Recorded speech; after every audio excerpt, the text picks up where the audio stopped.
Ladies and gentlemen, boys and girls, welcome to episode 367 of the Spearhead Sundays podcast. I'm your host, Lewis Spears, and guys, annual Patreon rewards have been revealed. If you sign up to the Patreon on the annual tier, which is discounted, I know you hate monthly fees as much as I do. Grab the annual thing. You get this enamel pin that we've made to celebrate the big swing on YouTube. You can't buy this. I'm not going to be selling it online at all. The only way to get it is by joining Patreon as an annual member, and you'll get it. If you're already an annual member, you'll get the pin. You don't have to do anything.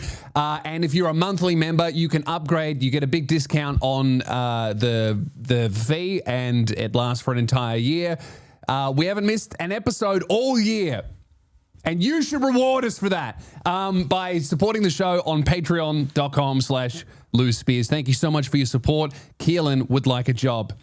Now, they got him. They got Luigi. We're going to go through everything that we know about Luigi Mangione. Is that how you say his name? Yeah, Luigi's Mansion, yeah. Oh, man. I do like that he has a very memeable name. Have they found Mario yet? So this guy, all right, everybody thought that he was like a super secret spy who knew exactly what he was doing, some professional hitman. I never thought that. All right. I think that he knew who he wanted to get, but I thought it was pretty obvious that the guy was not a professional, just because I don't know. I feel like every time something newsworthy happens, all these people try to invent a story to go with it that's like super compelling and exciting. Does it have to be more exciting than random guy kills CEO because he hates insurance companies? Like that's the fucking cool, exciting story. He doesn't also have to be a professional trained hitman who is going to go after 35 other CEOs. You know what I mean? Like, he can just be a guy.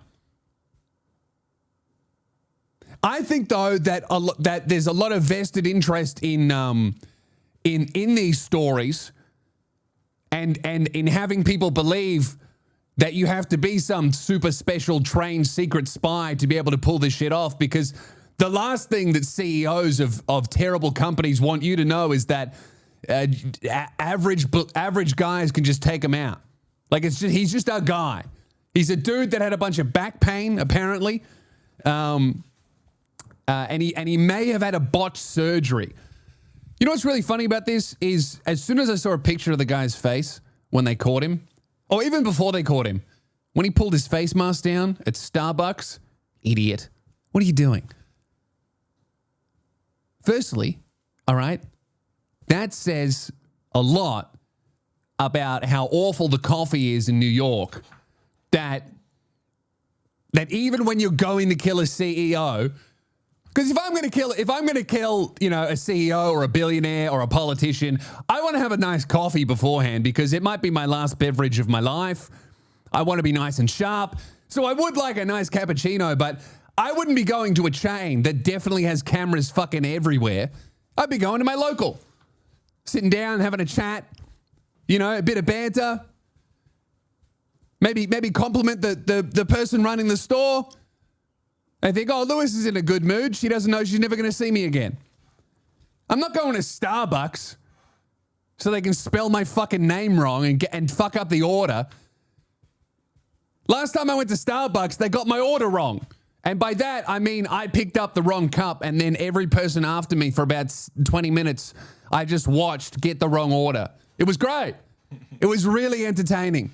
I ordered a large cappuccino, and I picked up someone else's extra large cappuccino that had 2 sugars in it. Disgusting. I took a sip and I thought, this isn't mine. And then I thought, well, I'm not going to complain because I'm not that kind of guy. Whatever. They must have put sugar in my coffee accidentally. And then I watched a couple that ordered before me waiting for their second drink because one had been made, but the other had been stolen by me. And I thought, oh, well, that sucks for them. Starbucks has fucked up their order. Then I thought, hang on a minute. I looked at the name on my cup and I thought, oh, they've written my name wrong. You don't spell Lewis Tom. And then I realized that I've probably stolen Tom's drink. And then while I sat there and drew in my notebook, I got to watch several days be ruined by people picking up the wrong cup. It's just a chain reaction of just people's fucked up days. And that's not what I want to experience when I'm about to top a CEO. You know what I mean? But you can't, there's no good locals in New York, so I understand, Luigi, going to Starbucks. What I don't get is why the fuck you would pull your face mask down so you can flirt with the cashier. That's how the guy got caught. If you're on the way to plug someone, keep the face mask on. Unless he wanted to get caught to send a message. Because that's another narrative that's floating around, because he was just like in a McDonald's.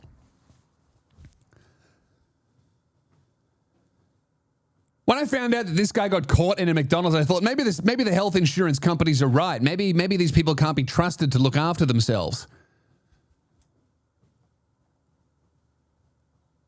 So anyway, he plugs the CEO, drops the gun, runs straight to Central Park, and all these people made up all these theories, including me, that he had a change of clothes and that he swapped out of them and got into something else and escaped scot-free without getting caught because he was so smart and he planned it all out.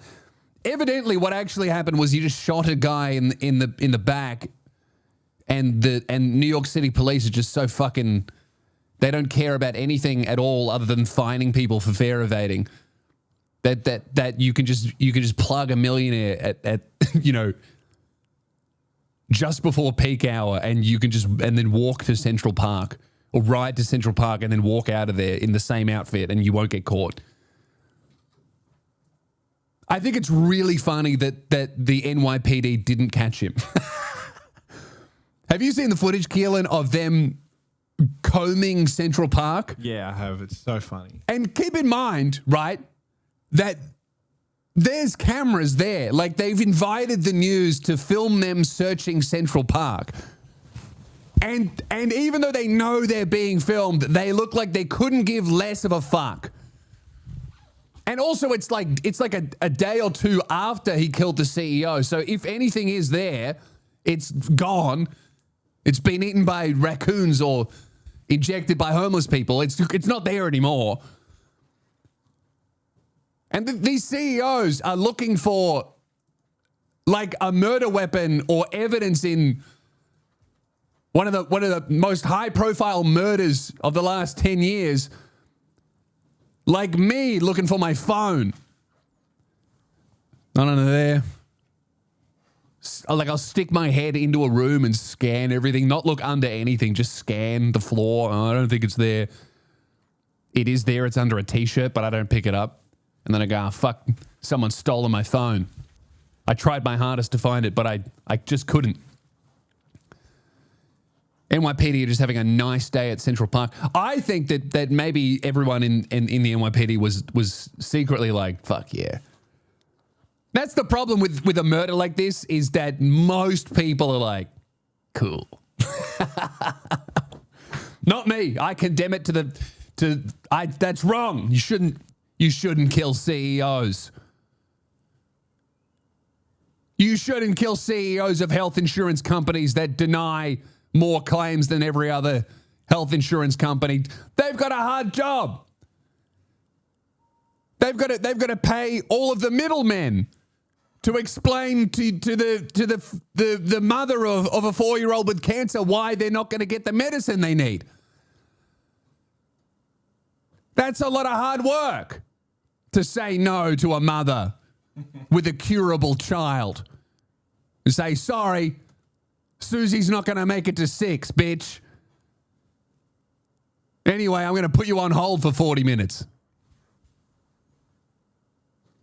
You can cry to some soft jazz. That's a hard job. Who else is going to do that? I wouldn't do that. I've got a soul. Someone has to. I love the, have you seen the quote from the CEO's wife? Where before they knew who did it, where they interviewed her, and even she doesn't seem to give a fuck about the death of her own husband. They go, oh, what? Were you getting any threats? And she's like, oh, yeah, we were getting a lot of threats. I don't know what it was about. Maybe like some denied claims or something like that. Like this bitch can't even imagine why someone would be upset at her evil husband. I don't think it's good. I don't think that people should be gunning down people in the street, but I do think it's good that all these CEOs are scared. Because here's the thing. Shit like this happens when people feel like they have no recourse, right? When people try going the legal route, when they try lobbying politicians to change the system, whether that's to make insurance companies more honest or to just bring about universal health care or to reform the medical industry that is taking advantage of how easy it is to just inflate costs at the expense of life expectancy and people's lives. All of these things have been being tried in America for my entire life and probably before then as well. And nothing has worked. If anything, it's seemingly gotten worse. While the rest of the world benefits from the amazing technology that comes out of America and all the medicines that come out of America, Americans often don't get any access to them. Right? All these things have been tried. So when none of it works and none of it is obviously going to work, that's when loons go, I've got an idea.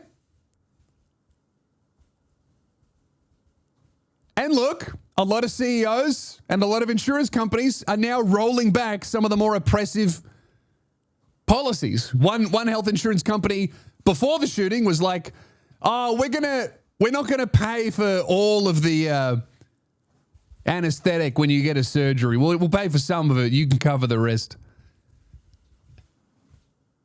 We'll pay for half, and if you can cover the rest, great. Otherwise, you can wake up halfway through your surgery. Good luck. Oh, don't say that word. We don't say that word anymore. We can only say that on stage. I'm trying to get it out of my vocabulary because YouTube gets upset. Why can I say that it's funny to shoot a CEO in the back, but I can't say that naughty word? YouTube's priorities are out of whack. Anyway, the guy goes missing. And everyone's like, oh, he's a mastermind. He's not a mastermind. He's just a guy that, this for some people, this would be very inspirational to hear. Anyone can just do that. You shouldn't. My set's falling apart. You shouldn't do it, and it's wrong. And you'll go to jail, and I condemn you if you even have those thoughts. But, that's the thing about, all of these giant conspiracies and, oh, he's going to be a super trained assassin, or whenever something horrible happens, it's like, oh, this must have been orchestrated. Often it's just like a guy going, I wonder if I could do it. Like the Trump assassination attempt. It was just like some kid who had a gun, and he's like, I reckon I could. Didn't really have a motive. Wasn't really trying to send a message, was just like, I reckon I could hit him from there. Sometimes that's all it is. Sometimes it's a big grand conspiracy, but more often than not, we don't need to attach an amazing story to it. So anyway, a couple of days go by, no one's seen him. They announced that there will be a reward for anyone who provides the NYPD with information that leads to an arrest. A couple of days after that, Luigi Mangione. Luigi's Mansion is caught at a McDonald's because some employee recognized him from the photo where he pulled his mask down. I knew he was going to get caught as soon as it was revealed that he was hot.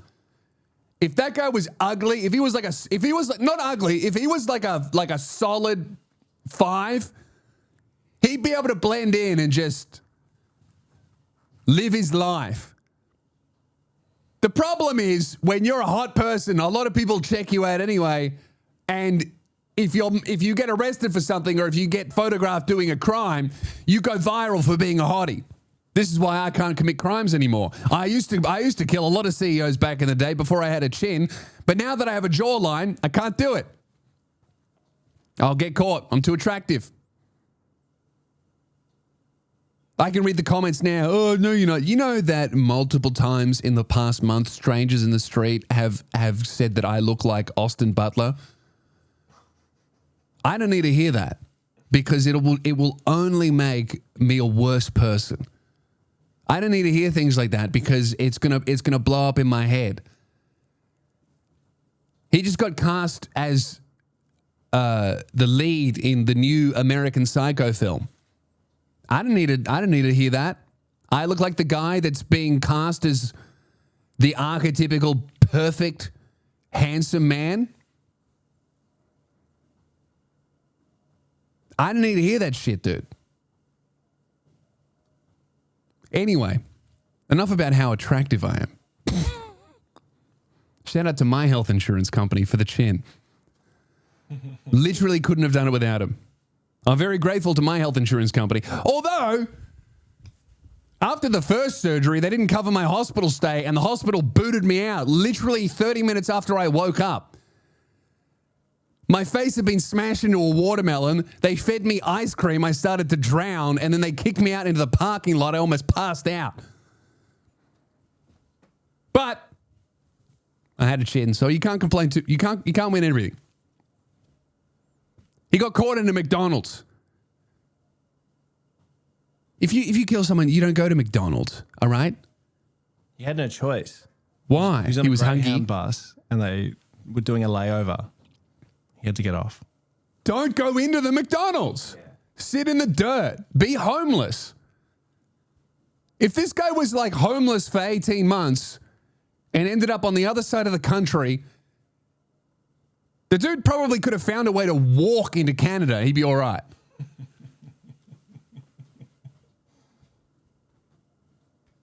It does seem a little bit like he was like, fuck. I don't want to live like this forever. Maybe he's trying to go to prison so he can get some health care for his back. Like if he gets sent off to the right prison in the right state, he might be taken care of. Because people are theorizing that's why he had a big, a massive grudge against health insurance companies, because he had two grandparents that experienced a lot of trauma at their hands. This is all alleged and rumor and hearsay from what other people are saying online. And he also had a back surgery. And after that back surgery, the guy was obviously a little bit of a nutter, right? Because he was a very handsome, very intelligent guy born into a really, really rich family. And then he ended up in some kind of communal living community lodge thing. So I'll tell you what happened. He did ayahuasca once. He did hallucinogens or some kind of psychedelic, and he was like, man, I need to change everything. And then he hurt his back, got a bad surgery, and it fucked him up. People who lived with him in this commune or whatever it was said that after the surgery, he would often be knocked out from pain so bad that he wouldn't even be able to have sex. That's how you know he was in a fucked up commune. When people were like, oh yeah, felt so sorry for Luigi because some days the pain was so bad he couldn't even fuck. How much fucking was going on? Man, have you seen him? Yeah, I know. He's very good. He's very good. Keelan wants to fuck him. Did you hear that? That was really horny. Have you seen him? I don't know, man. Have you? Who wouldn't? Is that how he hurt his back? It wouldn't be fucking him. Yeah, he's a very attractive man. He hurt his back while Surfing. surfing. Yeah, Yeah. bedridden for a week. Yeah, see, and he had all these looks like he's got rods in his spine almost. Something, I don't know what surgery he had. One thing that is good about Elon buying Twitter is that the guy got arrested, right? And then immediately his Twitter account, currently known as X, got deleted, right? And then everyone's like, hey, what the fuck? And then Elon's like, oh, I didn't do this. Reinstated. I love that. I'm so sick of when crazy people do crazy things, their accounts get deleted. Oh, I'm sorry. It's against terms of service of our website to plug someone. Okay, I understand that, but can you please give us a grace period of like 3 weeks so we can all read all his tweets? I wish likes were public. Why did he make them private? I want to see what type of porn Luigi was looking at. I need to know. It's important. We've got his Goodreads account. He was an avid reader. He had a lot of books that he read and a lot of books he wanted to read. Something marked as want to read Mein Kampf by Adolf Hitler. Oh, really? Yeah. That's awesome. History buff. He'd rated 5 stars to the Lorax. This is all important information. Goodreads better not delete his account. This is the problem. When I see this all the time, I saw an article the other day of talking about how men are not reading anymore and how bookstores, and I've noticed this because I'm a reader, I go into bookstores a lot. I don't know what started first, whether it was men not reading or not buying from bookshops or bookshops catering to women. But whenever I walk into a bookshop now, it's for women, right? There's 3 fucking stalls at the front. They're all porn. And then everything else is like woman stuff, like cookbooks and whatever else you bitches are into. No, what I mean is like it's even all the autobiographies are like celebrities or historical figures that have more female demographics.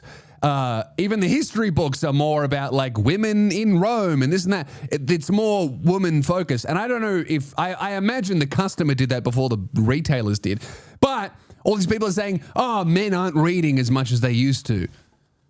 I don't think that's true. I think men are reading just as much as we used to. I think that we're just not talking to you about the books that we're reading because you would go, that's fucking crazy, bro. Have you met a man who reads a lot? He reads a lot and then he gets some fucked up opinions and belief systems in his brain. That's why we don't tell you what books we read. All right? You know, what were you reading the other day? Oh, Mein Kampf. I want to read Mein Kampf. I'm very interested in World War II history. But if I'm reading Mein Kampf, it's on a Kindle and I'm not telling you about it. because you're going to go, oh, you've been reading a lot, Lewis. What are you reading? I go, oh, the Mein Kampf. And you'll go, oh, okay. Nazi? Can you pull up his Goodreads, please, Keelan? What other books has he read? Luigi Mangione, Goodreads. Let's see if I've got any literary crossovers here between myself and Luigi. Luigi's profile data is set to private. Oh, surely you can find a news article about it. See, okay. Why can't we separate art from the artist? Huh? I want to know what this guy was reading. Okay? His Reddit was also taken down. Oh. Well, this is, I hate this. This is why everything needs to be archived. Because so every now and then, and this is again, another male interest that we don't tell you about, I like to look at guys who commit acts of terror and look at what they were into. Okay. We know what was in Osama's hard drive. He liked anime. That's awesome that I know that. Not a big fan of the 9/11 terrorist attack, but, you know, if he has good taste in anime, he has good taste in anime. The New York Times reports that he was reading over on his Goodreads, the Luigi Mangione account positively reviewed the work of another man, Ted Krasinski. The Unabomber. Yeah. He had rated Industrial Society and its future 4 stars and written a very There's long the review. cousin of John Krasinski from The Office. Okay, the Unabomber, that's a similar act of... The beginning of the year, he added Infinite Jest, Atlas Shrugged, and American Prometheus to his want to read list. Yep, okay, he is insane, all right? At those 3 books in a row, you fucking lost it, bro. Okay. You can read one of those books a year, but you have to back it up with a more sane book. Otherwise, you're going to lose your mind. This is about back pain. 3 books about back pain. Yeah. Back Mechanic by Stuart McGill. Interesting. The Power of Passion and Perseverance. Yeah, okay, relevant. crooked, outwitting the back pain industry and getting on the road to recovery. Okay. Well, I don't think those books worked, did they? He had started reading the book Faith, but never finished it. Right. Okay. Well, there's some recommendations for you guys there. Reading is very important, and I really believe in it as well. And the Lorax is the most important takeaway. The Lorax and Mein Kampf, two great mustached main characters. I found some more. So the 4-Hour Workweek by Tim Ferriss. What's Our Problem by Tim Urban. There we go. The 4-Hour Workweek by Tim Ferriss. That teaches you a lot about efficiency and actually getting the job done. Sapiens, A Brief History of Humankind. I've read that. Yeah, a good book. Elon Musk. Okay. The original biography, not the one that came out last year. Mm-hmm. Bigger, Leaner, Stronger by Michael Matthews. Yeah, he is big and lean. The Ape That Understood the Universe. I actually just added that to my want to read list. Well, I'm glad we don't have guns in Australia. The Omnivore's Dilemma. Brave New World, Everybody Lies, Big Data, New Data, and the Internet, and what the Internet can tell us about what we really are. That's the guy. Did you notice that the more recent books that Keelan read out were much more unhinged and insane than the older books? He started off with the Lorax, and we ended up at Mein Kampf and Infinite Jest. And yes, Infinite Jest is much worse.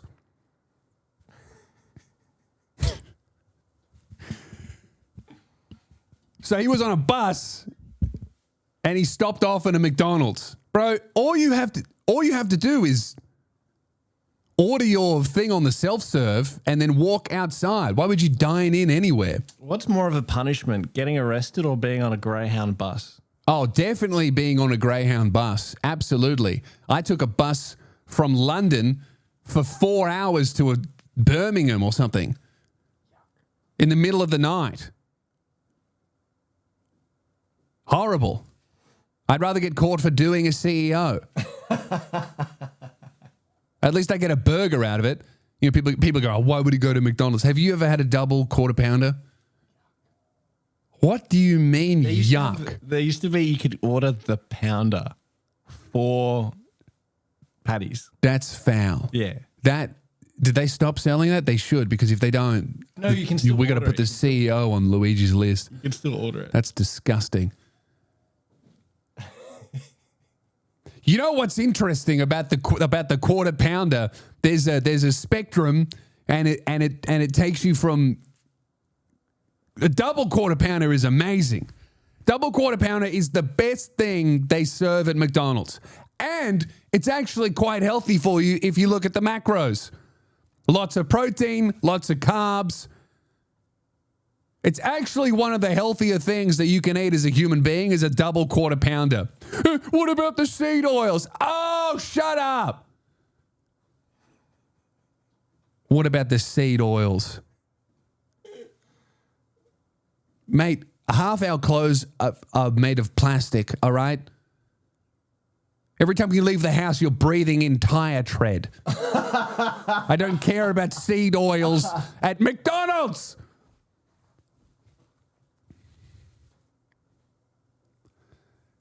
The double quarter pounder is the best thing you can get from McDonald's.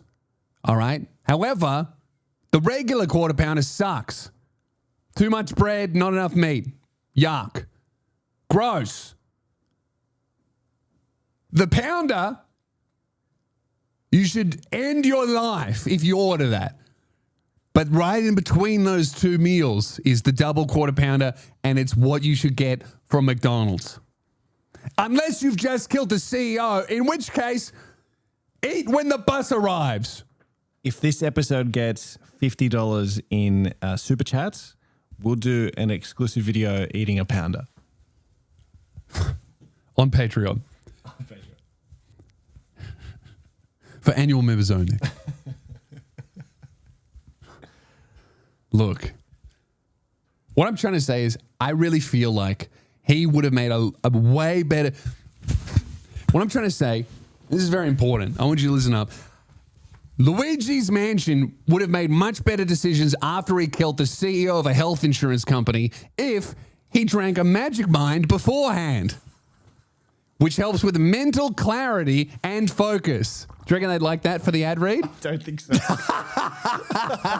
Guys, it's time for our Magic Mind. MagicMind.com. I've got an exclusive discount code. Use code LOU20 for whatever Keelan says you get.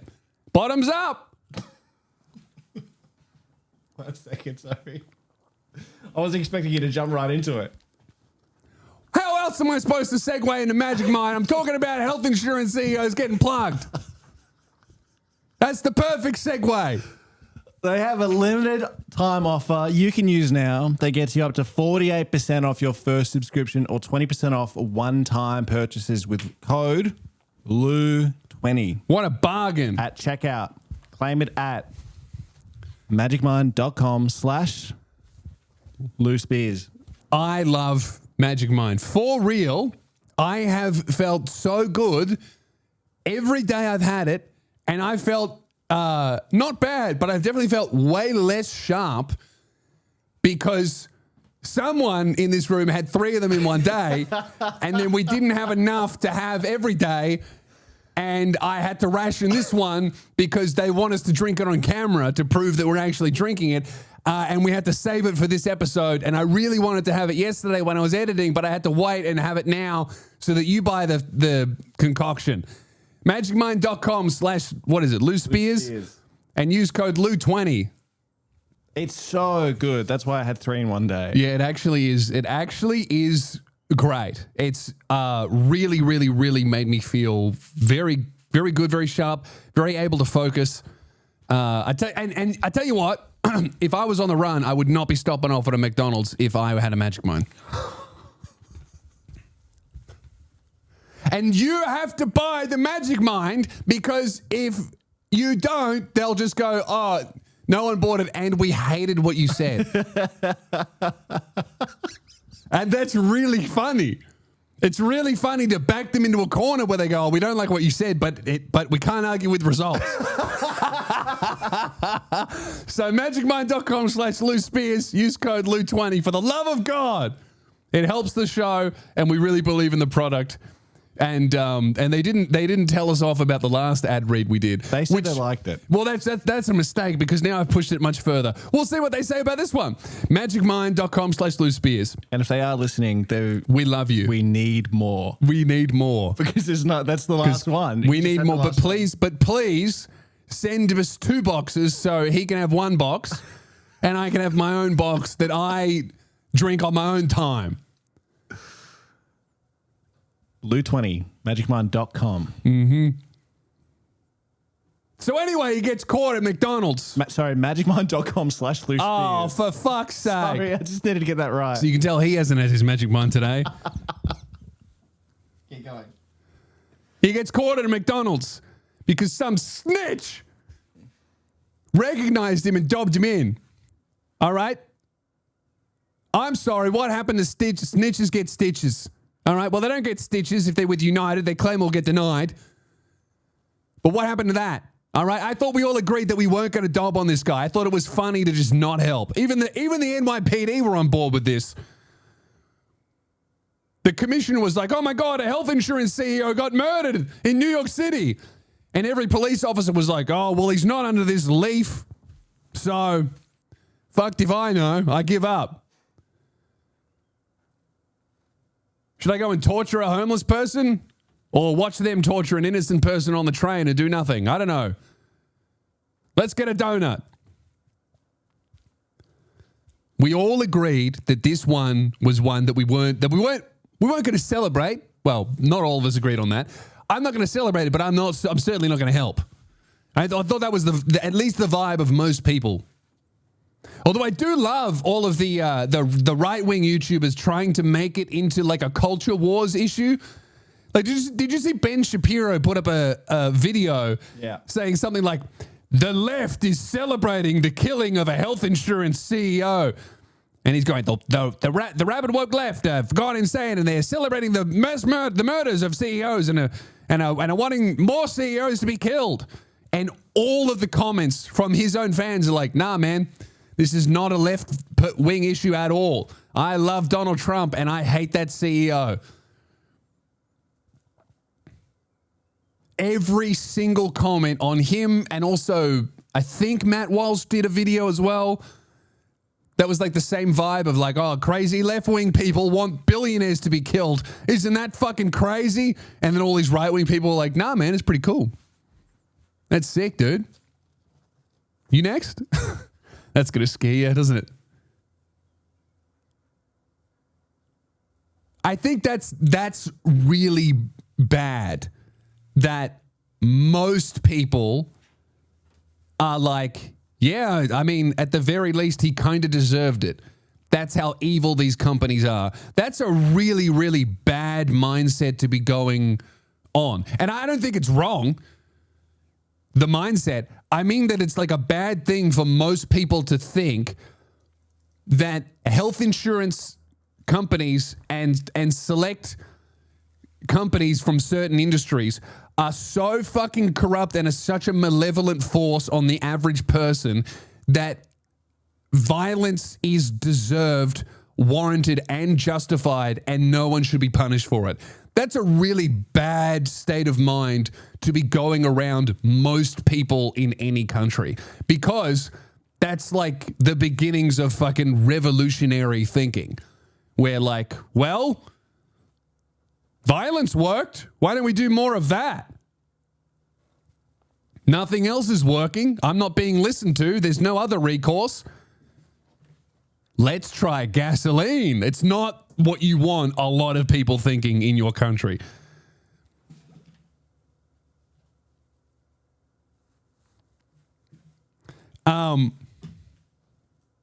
Anyway, where was I? He got caught at a McDonald's and he got recognized by a cashier. And so when he was in the McDonald's and the police came up to him and he handed them the license, apparently he started shaking and went cold. Bit of a nervous Nelly. Yeah, blew it. He was almost... Do we know where he was going? No, but he had like $8,000 in cash. But he says that cash was planted on him, which is an interesting development. So bullshit, though. Yeah, I don't believe that at all. He had his gun. He had notes about doing it all. Yeah. Although, what's interesting in the notes that were found on him is that it's a confession, but it's like a confession to a crime that, like, it seems like he hasn't done yet, maybe, or didn't get to pull off. Because it says something like, oh, if you want to know how I did this, it was really easy. I just did a few things in CAD, which is like a programming thing, is it not? I might be misremembering this, but it doesn't. The thing that he's confessing to in his note does not sound like a murder. So maybe he was planning something else, or he tried to do another thing, failed, and then settled for the shooting. I don't know. Could be fake. So it says, to the feds, I'll keep this short, but I do respect what you do, blah, blah, blah. To save you a lengthy investigation, I'll state plainly that I wasn't working with anyone. This was fairly elementary social engineering, basic CAD, a lot of patience. The spiral notebook, if present, has some staggering notes. Maybe CAD is like a psychological thing. Maybe what he's talking about is how he worked out where the CEO was going to be at that time. Computer-aided design, because the gun was 3D printed. Oh, I didn't know that. Okay, yeah, right. So that makes sense. So social engineering is just manipulating people. So maybe calling the receptionist, being like, hey, I'm looking for Brian. Where is he? And then CAD is printing a gun. Yeah, that makes sense. Man, scary world where you can print a gun and it works. That's a very scary world that we are currently living in, because 3D printers are legal in Australia. Guns aren't. It's just a file. Or if you could figure out how to make it yourself, it's pretty spooky shit, man. So he gets caught at McDonald's. He gets arrested. They find cash on him that he says is not his. They've got a manifesto, and he refers to a spiral notebook, which the cops have found since. I think maybe they found that at Central Park or somewhere. I don't know where they found it, but they've got it, and it has a bunch of other notes about things and reasons why, but nothing as damning as that manifesto. But that's why it's interesting that I'm like, why that he's saying that the cash is not his. If they found a manifesto and a few other things that he is claiming, but he's saying, the cash isn't mine. That's an interesting lie to tell. if you're going to accept all of the other things that are on your person. That's weird. I think he's fucked. They reckon they've got fingerprints of him. They probably have security cameras and shit like that. And if he had a phone on him, they'd be able to trace his movements from the bus to the McDonald's to all the way back to where he did it. So I think he's probably fucked. But I think that maybe him getting away with it wasn't exactly part of the plan. He was more so just trying to send a message. And I think part of that message will be delivered in court during the trial because he's not going to win. Like, they've got him. He did it. He's fucked. So the only way that he could kind of advance what he believes in is, I don't know, arguing that he was pushed to do this and it was self-defense, which obviously he would just fucking lose. But it would mean that every single day, if he's making these sort of arguments in court about how terrible the health insurance company was to him and his family, that makes news every single day and gets his message out, which seems to be more important than the actual act itself. So yeah, I think that's everything that we know so far. Am I missing anything, Keelan? Not that I know of. Yeah. So very interesting. I wonder if we're going to see copycats, because if it's anything like school shootings in America, the media absolutely inspired many, many, many copycats, and they were vilifying these people. No one was celebrating these people that were doing it and are still doing it. But the very fact of making them as famous and putting their face everywhere and making them infamous inspired people to do this. Like, this has been proven that the more you say names and put faces in media, the more people imitate and copy because they want to emulate that, like, infamy and attention. And it's like seen as, oh, that's something that I could do with all of my pain. I wonder if we're going to see the same now. Because who knows, maybe this guy was inspired by the guy that almost got Trump. Like, if this dude had the idea in his head rattling around of like, my life is fucked, I'm just going to take it out on a CEO of a health insurance company. And then he watches on TV someone like get this close to Trump. Maybe he sees that and goes, well, fuck, if this guy like only failed to kill Trump because of the wind and because he turned his head, like he pretty much executed it flawlessly, he just missed, I could plug a CEO easy. And now that he has done it, and the whole world media has not only made him famous like they do with school shooters, which we know results in copycats and imitators, but people have celebrated this guy, have made him famous. And now that he's been caught, are standing by him and are still celebrating him. I fear that that's going to make a lot of lonely losers in pain be like, fuck, I could go out like a hero. And you know who else agrees with that? CEOs. All of these top personal security companies are inundated with calls from CEOs straight after it happened. CEOs' names and stories and family lives are being taken and scrubbed from the internet. I won't be surprised if we start seeing politicians calling for CEOs of public companies' names to be able to be hidden. Because all these people are like public figures because they're beholden to investors, right? Because that they have to be. They can't be anonymous because there needs to be at least social consequences to fucking people over. If there's not going to be any other consequence, people at least have to know that Jeremy did it, right? But I wouldn't be surprised if they start scrubbing those names or trying to call for anonymity of these powerful figures. So yeah, we'll keep you guys updated on this. It's just another day in America, baby.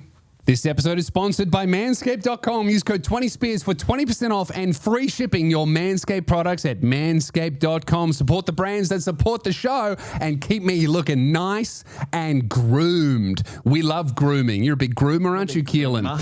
And we love Manscaped products as well. I've been using the beard trimmer and the ball bag trimmer. What are their actual names? They're good stuff, man. They're really good. All right? Let me tell you, as clean as I look up top, you got to see my balls. You won't because this is a podcast, but if you did, you'd be like, man, I got to get myself a manscaped.com lawnmower 5.0 or 4.0, whatever number they're up to. Lawnmower 5.0 Ultra and the beard hedger. Dude, The Chairman Pro package. Brother, get yourself, if you want to figure out your facial hair, get the Chairman Pro package. They sent it to me and I've been using it like every couple of days. And it's, if you watch my videos, like if you go back like, I don't know, 6 months ago before I had the thing, my beard is all over the place. It's long, it's short, it's patchy, it's not. The most recent videos, like the past like 2 weeks when I figured out how to use the Chairman Pro like really well and how I like it, I've looked the same for like months now. It's really good. And very, very, very easy to use, and I highly recommend it. If you need a Christmas present for a boyfriend or a dad, or a very hairy woman in your life, check out the Chairman Pro. Otherwise, if you need a personal hair trimmer for down there, the Lawnmower 5.0 is really, really good for that as well. I still use both, and yeah, that's great. Manscaped.com. Use code Spears. 20 Spears for 20 Spears. Spears 20. 20 Spears for 20% off and free shipping at manscaped.com. Support the brands that support the show and keep my balls looking nice. Over in Australia, though, let's get on to this. I've been very excited about this. Raygun, remember her? The lady breakdancer at the Olympics from Australia who danced so poorly, she went viral. It was the most watched Olympic event. Her one dance, or her three dances, that was so bad she didn't score a single point against her opponent. It got memed to hell and back. And people, she's so famous, people started dressing up as her on Halloween, like in her costume, doing her dance at nightclubs. Like that's how bad she was at breakdancing, that like a 19-year-old girl could buy her costume and do her entire routine on ecstasy in a nightclub and nail it. First go. No practice. Crushed it.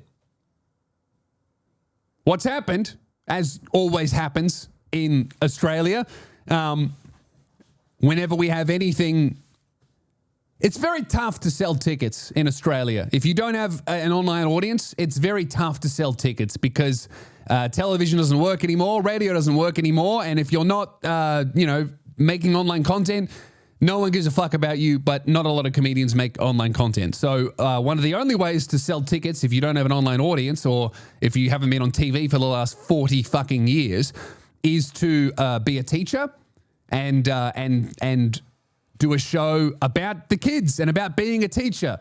And then you email all the schools and then teachers come and see your show and then you can sell tickets like that. Another way to do it is to put on a lineup show that's like the best of UK, and you fill it with UK people from the UK who have been living here for the last 15 years, and you pretend that they're flying over from England to do the show, and then lots of backpackers and travelers will buy all your tickets. That's another way. And then the third method is to do some kind of parody show where you attach yourself to a much bigger news event. And they're often parody shows. So in the past, there's been Chappelle Corby, the musical. There's also been, what's some other ones I've seen? There was a really fucking lame one that was like Mr. G, the musical that was like, it was heavily implied that Chris Lilly himself was going to be there. They filled theaters, but it was literally just someone else doing karaoke on stage. And there were 1,000 people in the audience. There was outrage over it because people were like, I thought that fucking Chris Lilly was going to be doing Mr. G here, but he just didn't. He was just selling the tickets. Like really scummy move. And then, but these shows can be really good. I'm not trashing these. And you gotta sell tickets how you can sell tickets, right? And you don't want to make online content because other comedians will make fun of you. But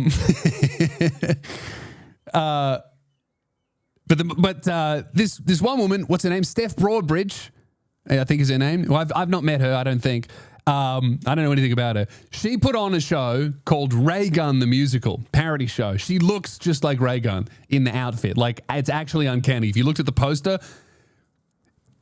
look, in Raygun's defense, if you looked at the poster, you might think that's actually her.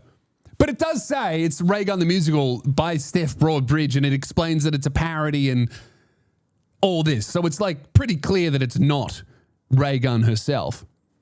She puts on this show at multiple different festivals here in Australia. Raygun threatens to sue her, sends cease and desist letters to the comedian Steph and to all of the venues. Now, I've been through this. I've experienced twice now very, very heavy campaigns to get my shows cancelled. And I will never, ever, ever cancel a show because of these threats, right?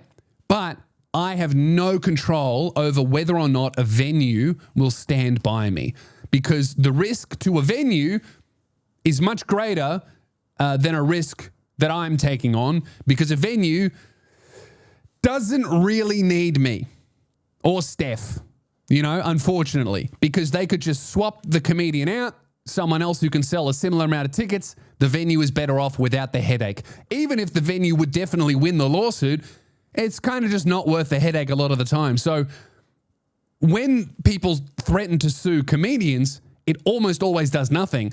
But if they threaten the venue as well, the venues almost always cancel the show. And you can't even really get mad at the venue because, you can't expect them to go to war for you in court and spend tens of thousands of dollars so that they can make a couple grand on drinks for your fucking 80-seat comedy show. You know what I mean? Like, you can't get upset. I got very lucky where the first time I was threatened to be sued, the venue stood by me because they called the woman's bluff. It was Susan McLean. She threatened, she told a bunch of lies to get my show cancelled. And the second time was the Buddhist protest. So there was no threats of suing, but there was threats of protest and violence. And like, I was in my head, I was like, if the venue cancels, I'm not even going to be angry at them. Like, I'm not canceling it, but if they do. But the Rubber Chicken and Maury, who runs it, stood by me, which was fucking amazing. So I got very lucky with this. Steph has gotten unlucky, which is much more common, unfortunately.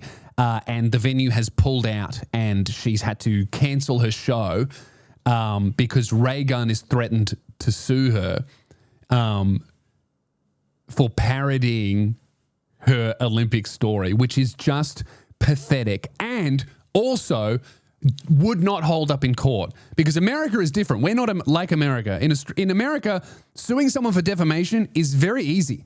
And it happens all the time. That's why you see all of these lawsuits and settlements and things like that, because it's very easy to sue for defamation in America compared to other countries. They're a very litigious nation. In Australia, we actually have something protected by law, and that is parody. So parody, we're one of the only Western nations where we protect parody by law. So if you know this, Weird Al Yankovic, all of his parody songs, he had to get permission from every single artist when he was making them. They had to say yes before he was able to release them. Whereas if he was in Australia, he could just put it out and it would be protected by law, and it is. And this has been defended in court a few times. I think even The Chaser won a lawsuit with Qantas, maybe, because they did a parody of someone's song. I may be misremembering, but I'm fairly sure that's what it was, where either the owner of the song tried to sue them for parodying it, they won in court, whatever. The point is, parody is defended by law in Australia, but not everyone has tens of thousands of dollars to go to war to protect some fucking comedian they don't really care about from performing in their venue. You know what I mean? Like, it's not worth the hassle for most venues, especially when most venues actually subcontract to other people to run their rooms. So Steph probably isn't even working directly with the venue. They're working with some guy who's working directly with the venue. So it's like, whatever. I don't fault the venue or Steph for cancelling the show. It's fucking lame that Raygun forced them to. And she said in this cease and desist letter that she owns the kangaroo dance, which is so funny because the Wiggles have been doing that shit for decades. Even the Hooly Doolies have done it. I bet I've seen that shit on High Five. You own dancing like a kangaroo? Indigenous people have been doing that for 60,000 years. And you know who did it before them? The fucking kangaroo. You can't copyright pretending to be an animal. What are you, fucking insane? And I think it's so pathetic of Raygun to do this to a comedian, because I said this in my Real Talk. Her PhD, right, is called deterritorializing breakdancing in Sydney's breakdance scene for women, right? Something like that. And her thesis is about why women don't get into breakdancing and how we can fix that. And about how often breakdancing can be a hostile environment for women coming into the space. And here she is suing another woman and telling her that she can't do a certain breakdancing move because she invented pretending to be a kangaroo. That's the most territorial shit ever.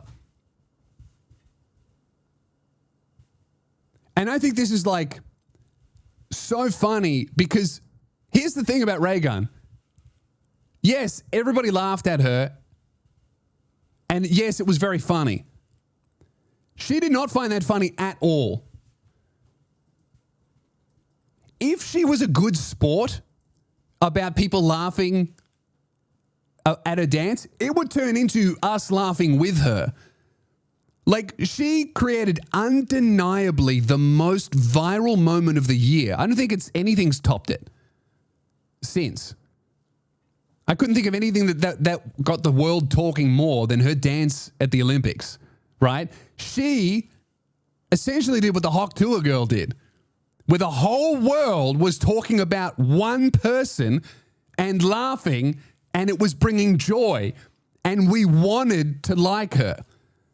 There was obviously a lot of hate and people calling her shit and all this kind of stuff, but like most people were like, oh, that's kind of funny and fun.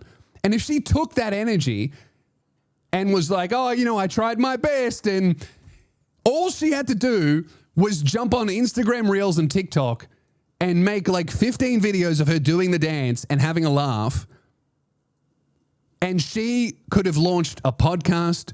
She could have launched a YouTube channel. She could have been the biggest influencer in Australia like that.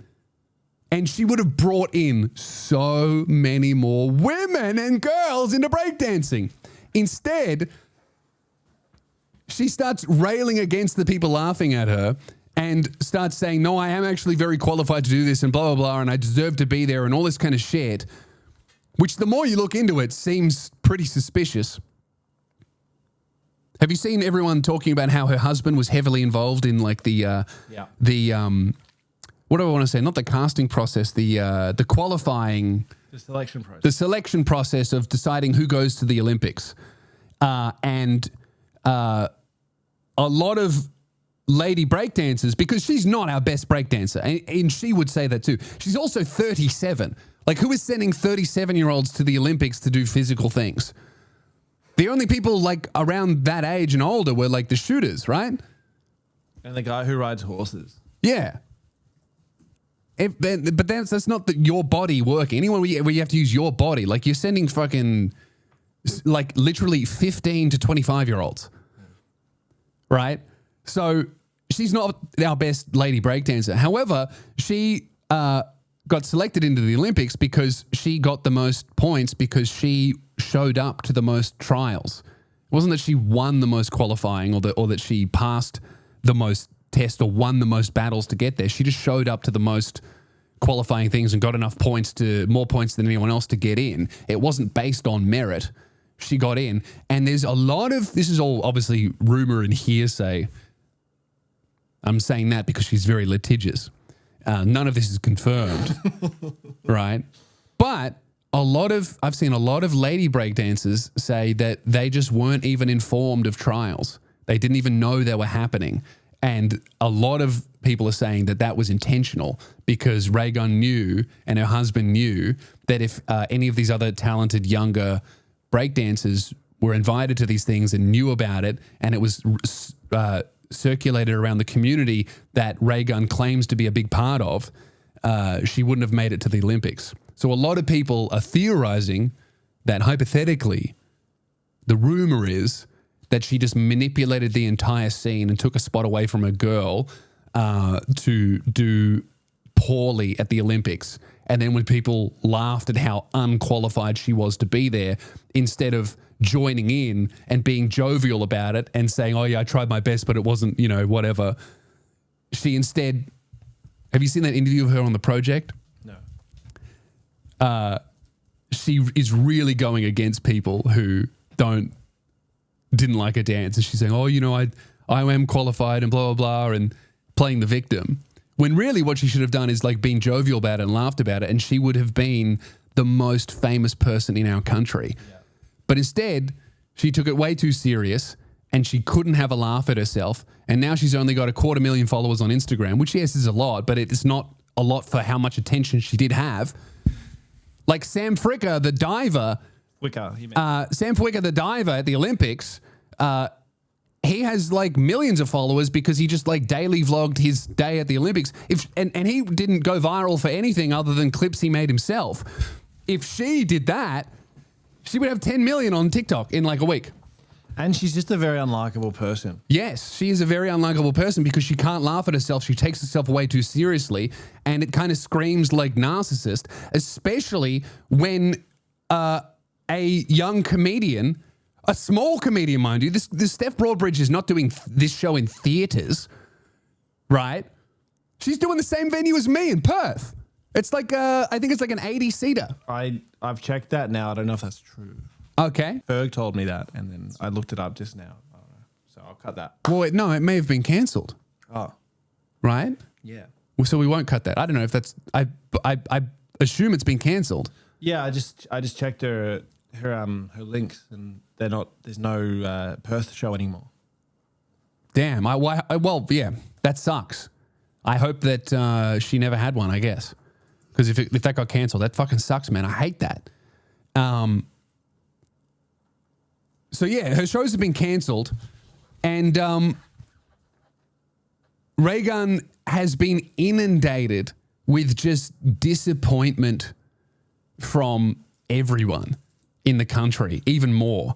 Like I would say that this move, right? Everyone who was on the fence about Raygun has now been like, okay, yeah, fuck her.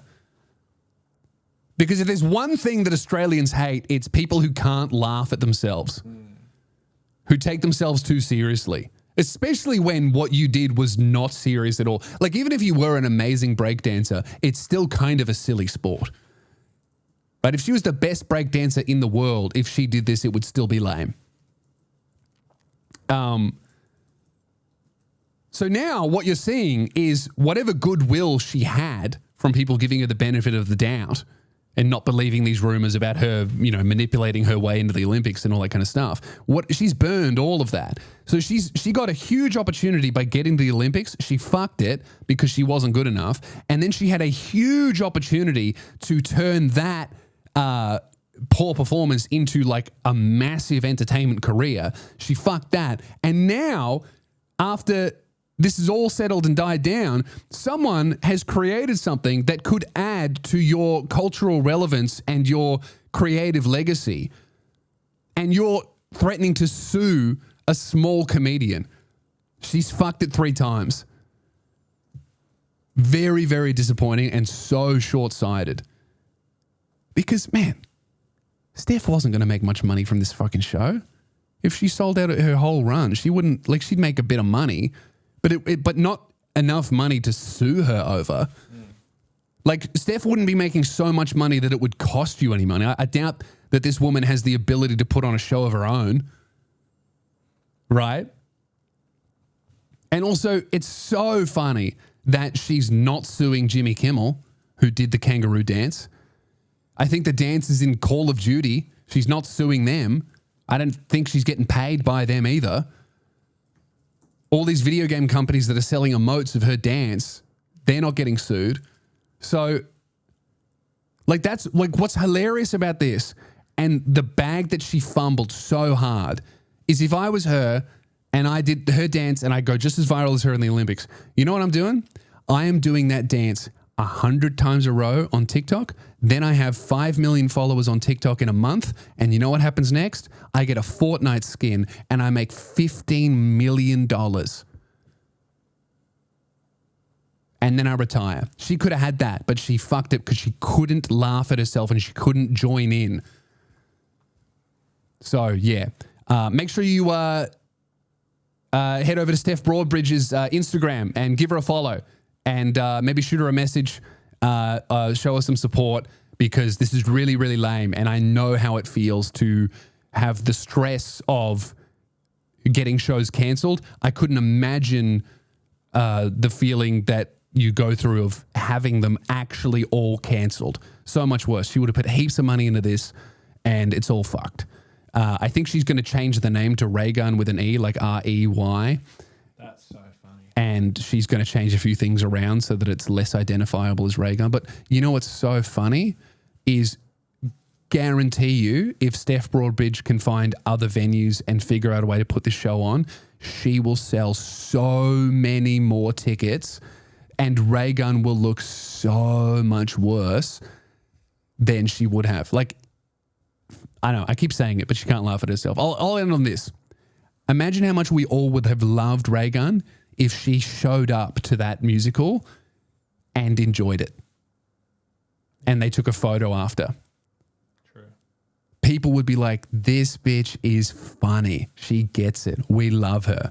She could have been Steve Irwin, literally. But you fucked it because ego. All right. Dude, I rode horses for the first time. And by horses, I mean one horse. I went away with my dad to his side of the family because my grandmother passed like 7 years ago and we went to her sisters. So my dad's aunt, does that mean they're my great aunt? Dad's aunt, yeah. So my great aunt's farm, I think. I don't know. Someone in the comments will know what that's called. But you know what gets even more confusing? My great aunts have obviously had children and they have kids and those kids are my cousins? Second cousins. Second cousin. Is she's my great, or is she my second aunt? I don't know. Look it up. So what is it? What is she? She's your So my dad's aunt. father's aunt. What is she to me? She wouldn't be my great aunt. Or maybe she. Call my parents' uncle. Sorry, you keep talking. I'll find it. Yeah, I Your don't. great aunt. Oh, okay. Yeah. And then their children's children are my second cousins? I don't know how this works. You know who knows this? You know who will know this? Someone in our comment section right now called like Muhammad Abdullah is writing up exactly what the answer is, because all you Arabs know exactly who your cousins are, how they're related to you, who's your second cousin, who's your aunt. There's a bunch of Arabs in our comments writing right now exactly the answer faster than you can Google it. Your great aunt, great grandchild is one generation removed from you. So they are your second cousin once removed. Second cousin once removed? Yeah. What's my second cousin then? Okay.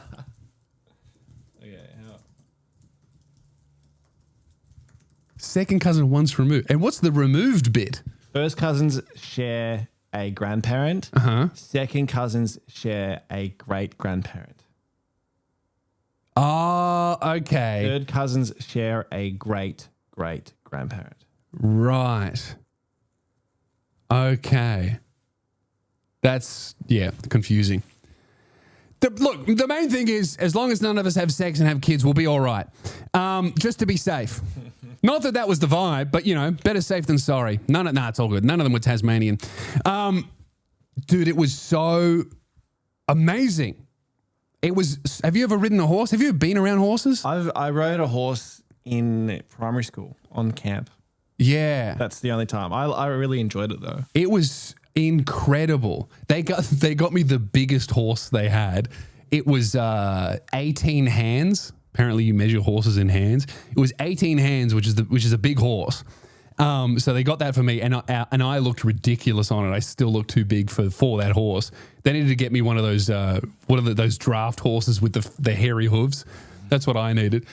But man, it was so amazing. They're like and there were a few horses there, and I got to spend time with a lot of them before riding them, and then while riding one of them.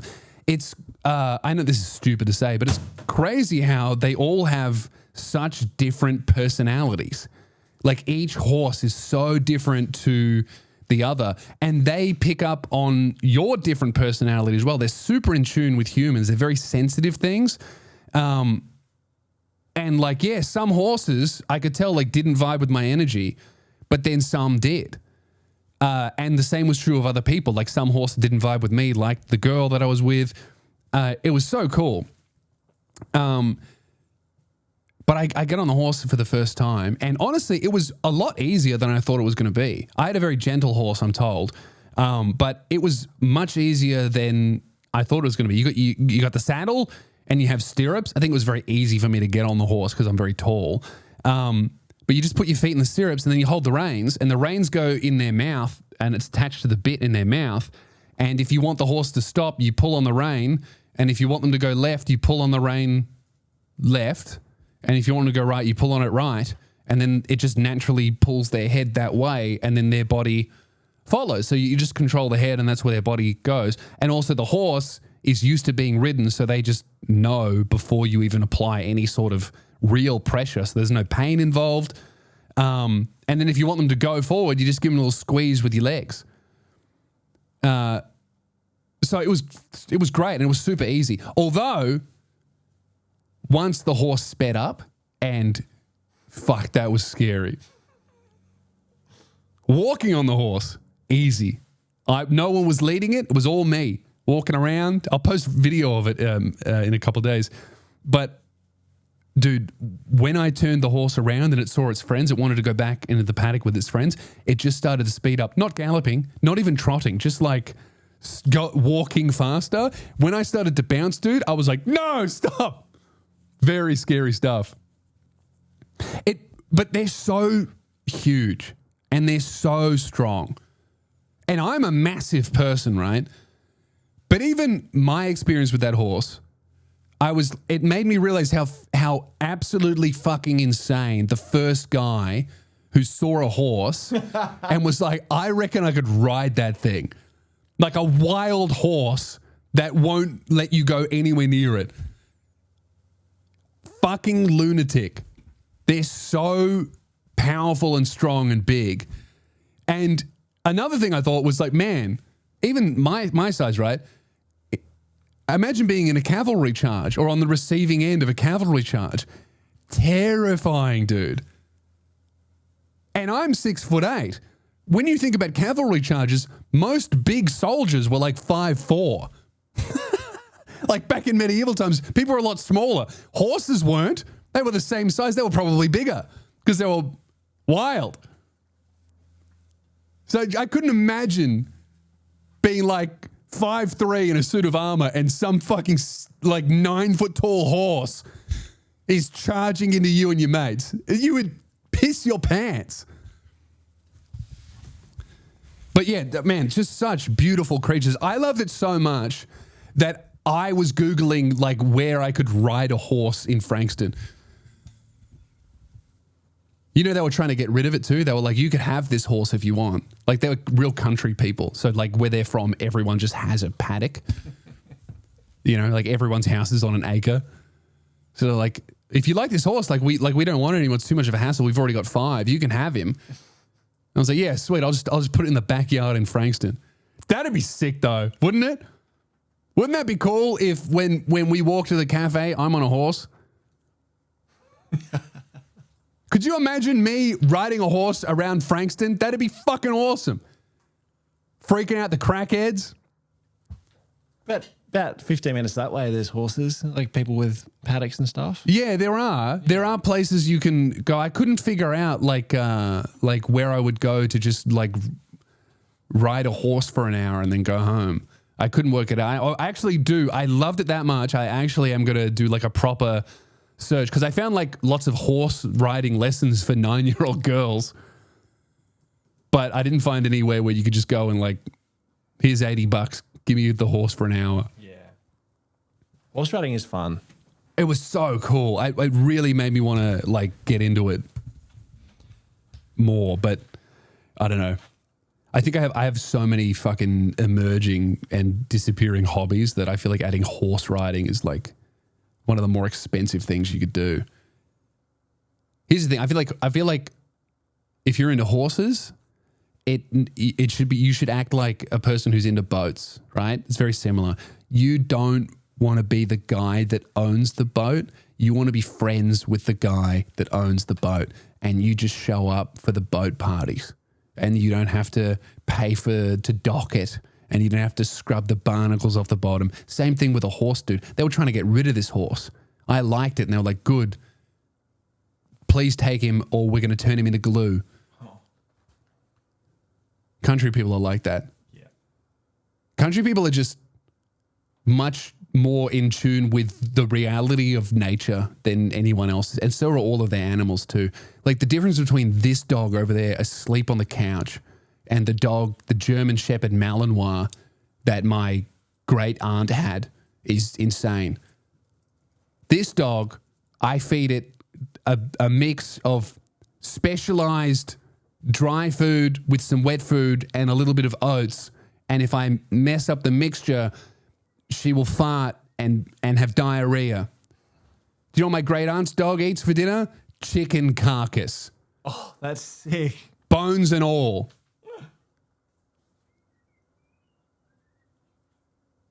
Like they're just different. And country people, the difference between them and you is it's not just the suntan, it's that all of them have killed a lot of things. You know? Like everyone there at some point in their life had to go into the paddock and put a sheep out of its misery. They have to. That's part of the job. Yeah. They break their leg. They get sick. Oh, that's sad. Oh, I'm going to go kill my favorite sheep. Fuck. And that's how, and if you do that, if you kill enough of your favorite sheep, because you have to, you get to a point where you're like, oh, this horse is a little bit inconvenient. I think I'm going to send him to the knackery. So I would like to own a horse, but I never will, because fuck that, feeding it, picking up its shit, everything, like such a hassle. And you know that it would be like the guy that spends fucking $20,000 on a home gym and then uses it twice and never does it again. But I loved it. I loved it so much. Beautiful creatures. I am such a fucking horse girl now. We do have to move to Spotify for the miscellaneous bit at the end. How long have we been going here? It's only a long time. Damn. Well, I want to talk about one more thing before we move over to Spotify, and that is Andrew Schulz versus Kendrick Lamar. Have you seen this, Keelan? No. It's great. So this starts off with the Drake and Kendrick beef, right? Where they were going back and forth with each other. Kendrick called Drake a pedophile, and Drake called Kendrick short. So one person was a very clear winner here. But anyway, after this all kind of died and settled down, Kendrick has put out an album. And in the album, he throws a shot, a sub, without naming him, but it's definitely at Andrew Schulz, about I think we talked about this. It was many months ago. Andrew Schulz had on these two black guys, two black podcasters, Shits and Gigs, on the Flagrant podcast. Yeah. And they were Shits and Gigs is like a much less toxic dating show where it's talking about women. They've got a very, very, very large black woman audience, right? Because they like them. They're not toxic, or so you would think. So they're talking about dating, all this kind of stuff. And Andrew tells a few jokes about black women being violent in relationships. Shits and Gigs laugh. Everyone laughs. They were funny jokes. They were told amongst jokes about other races, other demographics. You know, Andrew, like me, makes fun of everybody. I don't think he has a racist bone in his body, right? There were many black people there laughing with him, right? But Shits and Gigs laughed and then ended up getting a lot of backlash for this. And they released this huge apology where they apologized for what Andrew Schulz said in the podcast and for laughing at the joke, which was funny. Andrew then responds to this and shows receipts that Shits and Gigs actually asked him to delete a bunch of other jokes, but were completely fine with leaving in that joke. When in their apology, they said, we never would have allowed it. We were horrified. This was disgusting. So obviously exposing them for lying about being disgusted by the joke when they were just apologizing to make their audience happy, and they were in the moment and afterwards fine with leaving the joke, fine with having the joke being said while they're in the room, and fine with it being posted because they asked for other things to be deleted, but not that. So that's the backstory. Kendrick throws a sub at Andrew Schulz in one of his songs that says essentially along the lines of, don't let a white comedian tell jokes about black women, talking about that. And then everyone picks up on this and realizes, oh, this must be about Andrew Schulz. Andrew then goes back at Kendrick Lamar and says, it's very funny. He says something along the lines of, look, obviously you've got security and you've got very scary people with you, and they could absolutely fuck me up and beat me up and all this. But I'm 6'2", you're like 5'4". If we were in prison together, I would make love to you, and the only thing you could do is decide whether or not it was consensual. Set's falling apart. And goes on a whole rant about how, who's the real tough guy here? Don't act like a tough guy around me, blah, blah, telling a bunch of jokes, they were funny. This then blows up, right? And now Andrew is getting accused of threatening to rape Kendrick Lamar, which is not what he did. He told jokes, right? They were pretty dark, but they're not threats, right? And all of these other people, so Ice Cube's son has come out and said, this is fucked. You are threatening to rape another black man. Andrew Schulz responds to that by linking to a song of that guy's father threatening to rape another black guy in a song. Like in a diss track, right? And it was actually threats. It's not jokes, right? Meek Mill comes out and says, this is absolutely fucked. How dare you disrespect him like this? I wouldn't let you do that to me. And then Andrew Schulz responds to that with a screenshot of Meek Mill laughing in response to a joke that Andrew Schulz told about him having gay sex with Diddy. Going, it was fine when it was about you. So Schulz has just been dunking on all of these people again and again and again, and seems to be the real winner of the Drake and Kendrick beef. It's just very funny to watch.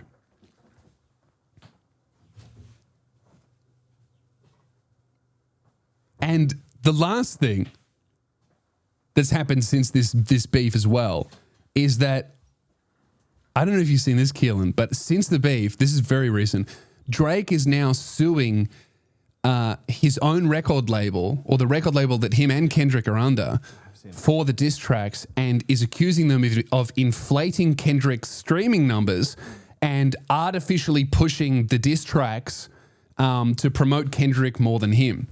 And a lot of the rumor around this is the reason why the record label is doing this is because Drake wanted too much money from them for his work, because he's the biggest music artist in the world that's not Taylor Swift, right? So he has a lot of pull and he's worth a lot of money, and he's been asking for more and more and more. And he's probably owed that, right? Music labels don't like this.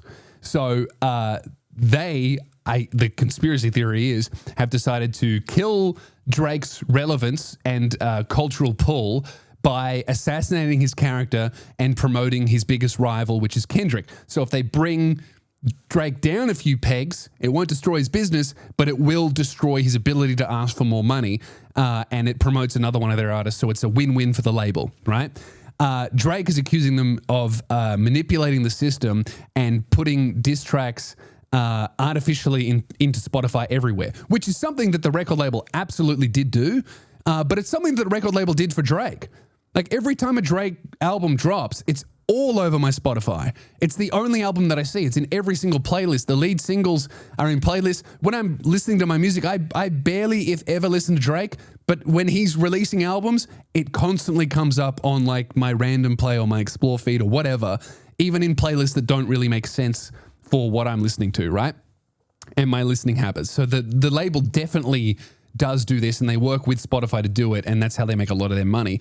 So Drake suing them is going to push all of this shit into the open, and in the discovery process will likely expose the record labels essentially kind of cheating and gaming the system to promote their own artists and holding streaming services hostage by going, look, if you want Justin Bieber, you're going to have to push this act. They did that on radio all the time. The record labels would come to radio and they would say, if you want to play Justin Bieber, his biggest songs, you have to also play these new artists that we're trying to push and get discovered. And the radio would have to do it because they want the Justin Bieber songs.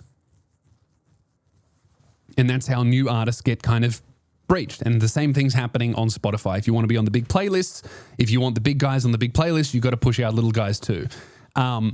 And that's how Drake has made a shitload of his money. But then these artists get so big that they go, I want more money from the label. And then the label goes, nah, fuck you. Doesn't matter how big you are. You're not as big as us. So Drake is suing them, and also suing them for defamation because obviously the songs call him a pedophile, right? And the record label has been pushing them, so it kind of implicates them in like, it's almost like a tacit agreement with what Kendrick is saying. If the label is allowing him to release it and then actively promoting it, the label is also calling Drake a pedophile. Kind of argues the lawsuit. So he'll probably win. That's my prediction. I think he will win the lawsuit, and if he does, well, even him filing the lawsuit officially, you couldn't get any more official. He's lost the beef, absolutely. But he may beat Kendrick and the label in court. I think that's probably likely. You can't be out there calling like mega multi-millionaire famous people pedophiles without like video of them doing it, you know? Whether he is or he isn't is irrelevant when it comes to a court of law most of the time. It's whether or not you can fucking prove it without a shadow of a doubt. And you probably can't. Defamation is very easy to win in America, as I said before in the pod. But it'll be really interesting to see what happens. This could also be a ploy by Drake to get dropped by his label so he can go fully independent, because he wouldn't need a record label at all, you would think now. He's so fucking big. He could start his own thing. Or he's just trying to get the label to just roll over, because what could be really dangerous for labels is, you know, with this claim being made in court, the discovery process will unveil a shitload of potentially shady practices within the label and streaming services. And you would think that streaming services and the label would not want that information to get out that shows how rigged it can be. So yeah, anyway, we're going to do a miscellaneous bit at the end. We're going to answer some emails on Spotify. So if you want to check out the rest of the pod, it's on Spotify. If you want even more, and then after that, we're going to continue on Patreon, because I've had a magic mind. I could go all day. Where would you get Magic Mind, Lewis? Oh, magicmind.com/Lou Spears is where I would get it. And then I would use code Lou20 for, what do you get? 20% off one-time purchases. Yep. Before we go, we should just read off some of the comments from Spotify last week. Oh, okay, cool. Skippy says, how do I rate the show 5 stars? With 5 stars as an emoji. Yep. Okay. I assume it's obvious in the UI, although I don't know how to do it, so maybe it's not obvious. Good luck. Poser said, I'm currently halfway through a 12-hour drive from Atlanta to South Mississippi. If I don't know, I just want to, I don't know what that means. I don't know, I just want to comment that, whatever that is. Also, I might... Yeah, he wrote that while driving. This guy's halfway through his drive on his fucking phone, half asleep, typing this message. And that's the type of comments we want on Spotify. Don't use your phone and drive unless you've had a magic mind. No, don't. Don't. That's not good. I might drive my car off a ramp, he also said. Okay, great. Yeah. Keelan having... He wrote that midair. Melody said, Keelan having incredibly incorrect takes and laughing at other people's misfortune makes the show. That is the show. Is me being like mean and correct, and Keelan being mean and wrong. Tom says, all I do is work and listen to the old podcast episodes to catch me up to where I started watching your podcast weekly about a year ago. Started from episode 1 up to 126. Hope this helps with the watch time hours. That actually really, really does. We're trying to get the watch time hours on Spotify up, and Spotify says that it's against the practices to encourage people to turn Spotify off when they're on when they're not actually listening to it and just letting it play so that you get the watch time up. Spotify doesn't want me to tell you to do that, so I won't. Kaya says, I've been listening for years. I'm an avid miscellaneous bit enjoyer. Nice. And then someone responded to that. Mm-hmm. Let me find it. Sorry. This is good. That's right, man. I forgive you. We've got miscellaneous bit at the end. We're going to do that on Spotify. But if you checked out last episode, we've got an update on the awkward friendship orgy. They've sent another update about what's going on with some clarification questions. I've not read it yet. I'm going to read it for the first time with you on Spotify right now. Talk to you over there. Have a shit one. Bye.